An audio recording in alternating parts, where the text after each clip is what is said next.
Fasting rewrites your brain's energy source, forcing it to run on ketones instead of glucose.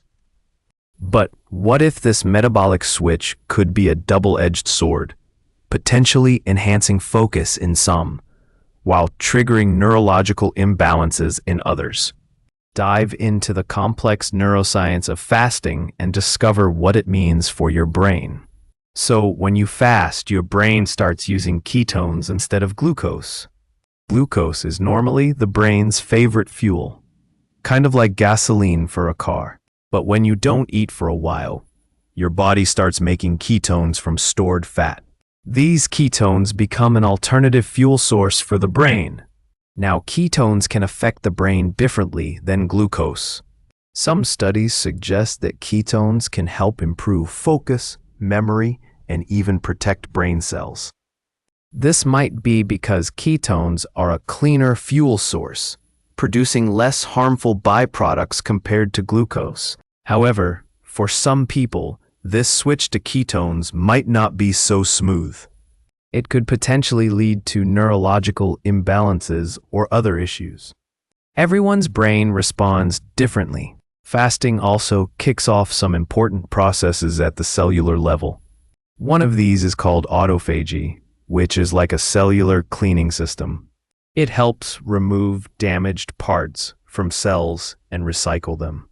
Fasting also affects mitochondria, which are like the power plants of our cells. It can help them work better and produce more energy. Interestingly, fasting can also change the levels of certain chemicals in the brain called neurotransmitters. For example, it can influence dopamine and serotonin, which play a role in mood, motivation, and even sleep. It also affects hormones like BDNF, which is important for brain growth and survival, and growth hormone, which can help with cell repair. Another important thing is that fasting can help reduce inflammation and oxidative stress in the brain. These are linked to many neurological problems. By reducing inflammation and oxidative stress, fasting might offer some protection to brain cells. There's also a connection between your gut and your brain called the gut-brain axis.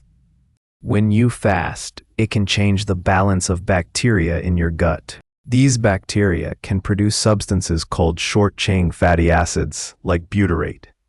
These fatty acids can then travel to the brain and affect its function. It's important to remember that how fasting affects your brain can vary a lot. It depends on your genes, your lifestyle, and even the type of fasting you do.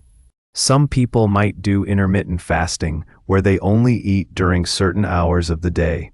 Others might try time-restricted feeding, which is similar. It's important to listen to your body and see how it responds. Scientists are also looking into whether fasting could be used to help people with neurodegenerative diseases like Alzheimer's or Parkinson's. Some early research suggests that it might have some benefits, but more studies are needed to know for sure. While this video sheds light on the effects of fasting on the brain, many questions remain unanswered. For instance, how does the duration and frequency of fasting impact long-term brain health? What are the optimal fasting protocols for different individuals based on their genetic makeup and lifestyle? These are just a few of the areas that require further exploration. If you found this video informative, please like, share, and subscribe to keep watching such amazing videos.